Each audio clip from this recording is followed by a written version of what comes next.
Hello students, कैसे हैं आप सब। वेलकम है आपका हमारे channel accounts with AKB IFM में। आज की वीडियो में हम बात करने वाले हैं इनकम टैक्स के अंदर में कैपिटल गेन के बारे में कि कैपिटल गेन क्या होता है, इसमें इनकम टैक्स कैसे कैलकुलेट होता है, क्या इसमें एग्जेम्पशन मिलती हैं, क्या हमारी कैपिटल एसेट्स होती हैं। तो इन्हीं सब चीज़ों के ऊपर हम बात करने वाले हैं। इससे पहले अगर आप हमारे चैनल पर नए हैं, आपने हमारे चैनल को अभी तक सब्सक्राइब नहीं किया, तो आप हमारे चैनल को सब्सक्राइब कीजिए, अपनी नोटिफिकेशंस को ऑन कीजिए ताकि आपको अपडेट्स मिलती रहें। और वीडियो को पूरा देखना, वीडियो कैसी लगी उसको कमेंट में बताना, और अगर आपको अच्छी लगे तो आगे शेयर भी ज़रूर करिएगा। तो शुरू करते हैं। वीडियो का टॉपिक है कैपिटल गेन। कैपिटल गेन क्या चीज़ होती है? कैपिटल गेन टैक्स है। ये कब लगता है कि कोई भी प्रॉफिट आपको हुआ है अपनी एसेट्स को सेल करने पर। एसेट्स में स्टॉक हैं, बॉन्ड्स हैं, रियल इस्टेट्स हैं, कोई और इन्वेस्टमेंट है।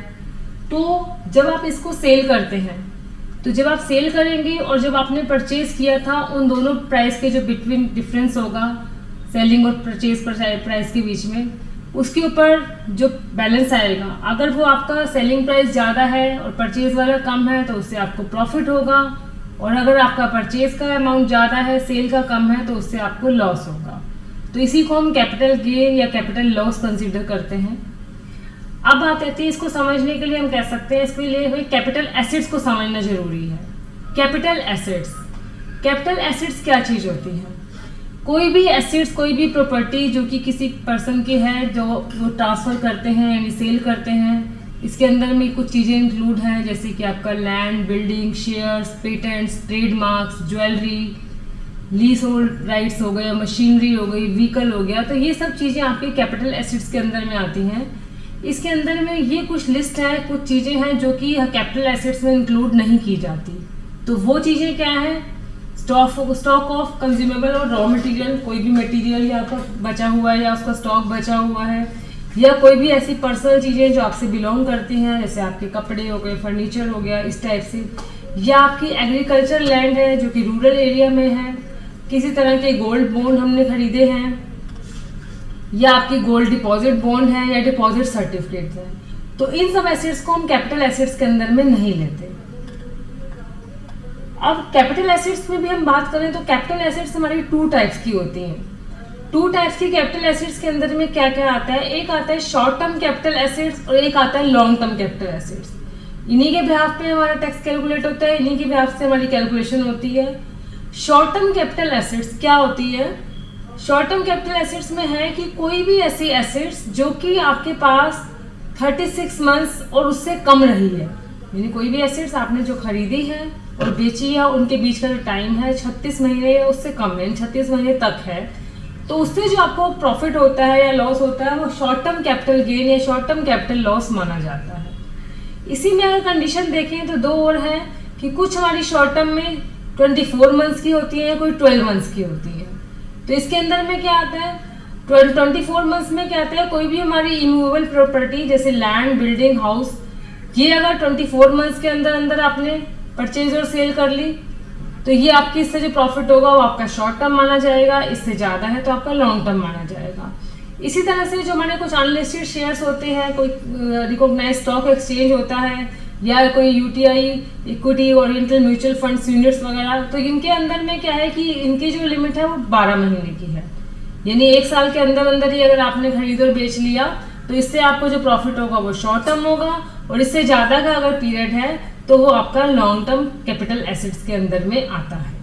तो जो भी ऊपर शॉर्ट टर्म में मैंने 3 चीज़ें बताई हैं, यानी 12 महीने, 24 महीने और 36 महीने, इनके अंदर में अगर आप परचेज और सेल कर लेते हैं तो उससे जो आपका प्रॉफिट होगा वो आपका शॉर्ट टर्म एसेट्स के अंदर में माना जाएगा, और उससे ज़्यादा टाइम के लिए आप अपने पास कोई चीज़ रखते हैं, उसके बाद सेल करते हैं, तो उससे जो प्रॉफिट होगा वो आपका लॉन्ग टर्म कैपिटल एसेट्स के अंदर में माना जाएगा।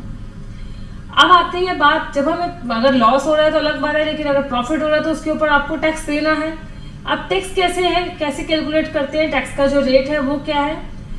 लॉन्ग टर्म कैपिटल गेन के अंदर में क्या है कि अगर आपने कोई लिस्टेड आपके शेयर्स अगर आप सेल करते हैं और शेयर्स में है जो उसका प्रॉफिट अगर आपका 1 लाख से ज़्यादा है तो आपको 10% उसका टैक्स देना होगा। अदर एसेट्स के ऊपर आपका जो टैक्स का रेट है वो 20% रहेगा लॉन्ग टर्म के केस में। यानी अगर आप लॉन्ग टर्म कोई कैपिटल गेन है शेयर्स का से है और 1 लाख से ऊपर है तो 10% है, बाकी कोई भी एसेट्स है तो उसके ऊपर जो आपका प्रॉफिट है वो 20% है। शॉर्ट टर्म की अगर हम बात करें, शॉर्ट टर्म कैपिटल गेन के अंदर में क्या होता है कि अगर आपने शॉर्ट टर्म कैपिटल गेन जो है कोई भी एसेट जो आप सेल कर रहे हैं उसके ऊपर अगर आपने सिक्योरिटी ट्रांजैक्शन टैक्स दिया हुआ है तो आपका टैक्स का रेट 15% लगेगा उस कैपिटल गेन पे।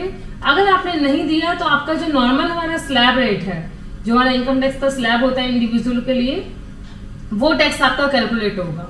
इनकम टैक्स के स्लैब के लिए आप हमारी पहले की वीडियो भी देख सकते हैं, मैंने उसके ऊपर आप वीडियो डाल रखी है कि हमारा जो है इनकम टैक्स का इंडिविजुअल का स्लैब क्या होता है, न्यू और ओल्ड सब डाल रखे हैं, तो उसको आप डिस्क्रिप्शन में उसका लिंक ले सकते हैं। तो इसमें यह है कि शॉर्ट टर्म में सिक्योरिटी ट्रांजैक्शन टैक्स एप्लीकेबल नहीं है तो आपका नॉर्मल स्लैब रेट लगेगा, और एप्लीकेबल है तो आपका टैक्स का रेट 15% लगेगा। अब बात आती है इसको कैलकुलेट किस तरह से किया जाता है। पहले तो है कि कैपिटल गेन हम कैसे निकालेंगे, टैक्स तो बाद में देंगे। अब कैपिटल गेन निकालने के लिए भी हमारे पास शॉर्ट टर्म और लॉन्ग टर्म दोनों के लिए अलग अलग कंडीशंस हैं। शॉर्ट टर्म कैपिटल गेन्स को हम किस तरह से कैलकुलेट करते हैं, इसमें सबसे पहला आपका आता है full value of consideration. It means आपकी जो सेल वैल्यू है जितने में आपने उसको सेल किया है, इसमें से एक्सपेंस लेस हो जाएंगे जो भी आपने कोई ट्रांसफर करने के लिए अपने एसेट्स को एक्सपेंस किए हैं। इसके बाद आपका जो है कॉस्ट ऑफ एक्विजिशन इंप्रूवमेंट ये लेस होगा, उस जो बैलेंस बचेगा वो आपका शॉर्ट टर्म कैपिटल गेन होगा। इसको एग्जांपल से आपको ज्यादा समझ आएगा। एक हमने एग्जांपल यहाँ पे सॉल्व किया हुआ है कि मिस्टर मोन है, उन्होंने अपने जो है एक लैंड सेल किया है, तो जब उन्होंने सेल किया तो उनकी जो full value of consideration, it means जो उनकी सेल वैल्यू है लैंड की, वो 2 लाख रुपए है। कॉस्ट ऑफ एक्विजिशन मीन्स जो आपने परचेज किया था जितने में उस एसेट्स को, उसे हम कहते हैं कॉस्ट ऑफ एक्विजिशन। तो कॉस्ट ऑफ एक्विजिशन यहाँ पे है 90,000 की, 90,000 रुपए की। कॉस्ट ऑफ इम्प्रूवमेंट का मतलब है अगर आपने जो भी प्रॉपर्टी आप सेल कर रहे हैं, क्या आपने उसके बीच में उसके रिपेयरिंग पे कोई इम्प्रूवमेंट पे कोई एक्सपेंस किए हैं, तो वो एक्सपेंस भी हम अपनी फुल वैल्यू ऑफ कंसिडरेशन में से माइनस कर सकते हैं।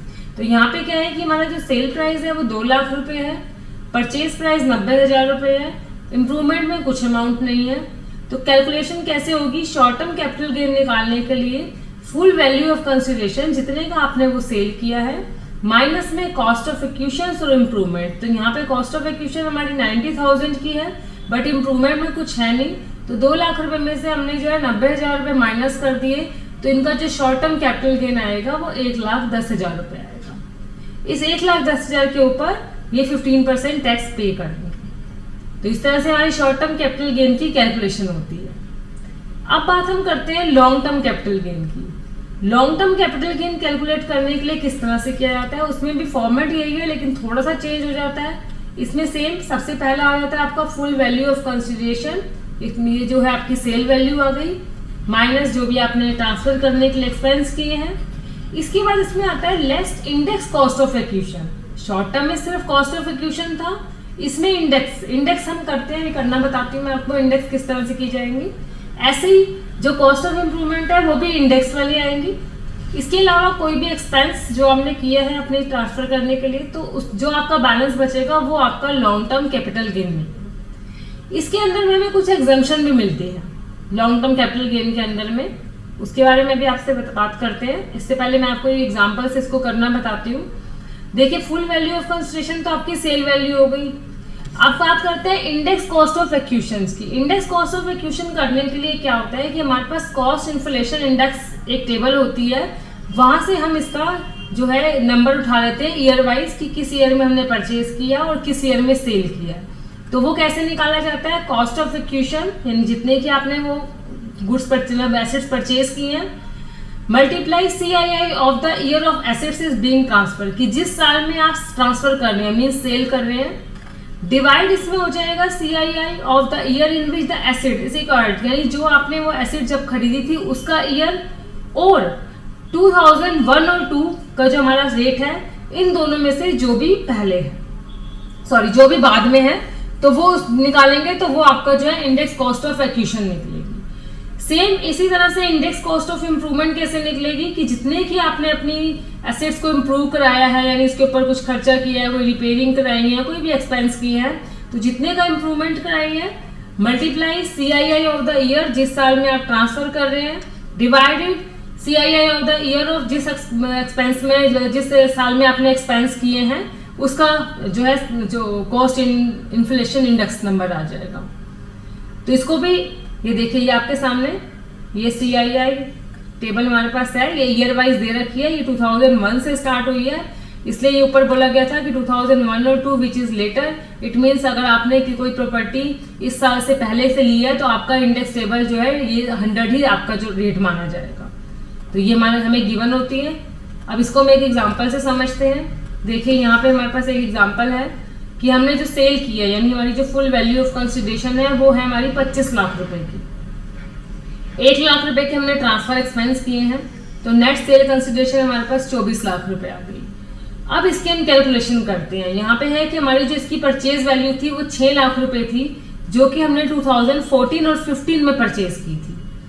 तो अब इसकी इंडेक्स कॉस्ट ऑफ इक्विशन करनी है, तो उसके लिए हम क्या करते हैं, जितने की वो एसेट्स यानी कॉस्ट ऑफ इक्विशन है, जितने की परचेज की है तो 6 लाख रुपए डिवाइड में जिस साल में आपने परचेज किया है। तो परचेज हमने कब किया, 2014-15 में, तो यहाँ पे 14 और 15 का हमारा रेट है 240 जो हमारे टेबल में है, ये ले लिया। और उसके बाद मल्टीप्लाई में जिस साल में आप सेल कर रहे हैं, तो सेल का हमारा 2324 का है तो 348 आ गया। इससे कैलकुलेशन करने के बाद जो हमारी इंडेक्स कॉस्ट ऑफ इक्विशन आई है वो 8,70,000 रुपये आई है। इसी तरह से हमारी अगली चीज क्या है कि हमने 2019-20 में इसके ऊपर 2 लाख रुपए लगाए, यानी हमने इस एसेट्स को इम्प्रूव कराया, कुछ भी रिपेयरिंग कराई। तो उसकी कैलकुलेशन किस तरह से करेंगे, जितने की इम्प्रूवमेंट कराई डिवाइडेड जिस साल में आपने कराई है। तो यहाँ पे हमने 19-20 में कराई है, तो 19-20 का हमारा ये देखिए नंबर क्या है 289, तो 289 हो गया मल्टीप्लाई वही 348 जिस साल में आप सेल कर रहे हैं। तो ये हमारी आ गई कॉस्ट ऑफ इम्प्रूवमेंट। तो टोटल अमाउंट में से एक्सपेंस हमारे इंडेक्स कॉस्ट ऑफ इक्विशन और index cost of improvement minus करने के बाद जो हमारा लॉन्ग टर्म कैपिटल गेन आया है वो 13,25,170 रुपये आया। तो इस तरह से हमारे लॉन्ग टर्म कैपिटल गेन की कैलकुलेशन है वो इस तरह से की जाती है। अब इसके ऊपर जो आपका रेट है वो टैक्स का रेट जो मैंने आपको ऊपर बताया है, टैक्स का रेट हमारा वही स्लैब वाइज 20% लगेगा, और अगर आपके वो शेयर्स होते तो आपका 10% लगता। तो इसी तरह से हम अपना शॉर्ट टर्म और लॉन्ग टर्म कैपिटल गेन की कैलकुलेशन करके अपने टैक्स को पे कर सकते हैं, जिससे कि हमारे पास सारी डिटेल आ जाएगी। यहाँ पे दूसरी बात एक जो मैंने अभी ऊपर आपको बताई है कि लेस एग्जाम्पशन, इसमें कुछ एग्जाम्पशंस मिलती हैं हमें। तो अगर हम इस सेक्शन के अंदर में एग्जाम्पशन लेते हैं तो वो माइनस करने के बाद जो है उसके ऊपर बाकी बैलेंस के ऊपर हम टैक्स देते हैं। तो उस एग्जाम्पशन के बारे में हम बाद में बात करेंगे, अगली वीडियो में आप देखिएगा। इसी तरह की और नॉलेज के लिए आप हमारे साथ बने रहिए। Thank you.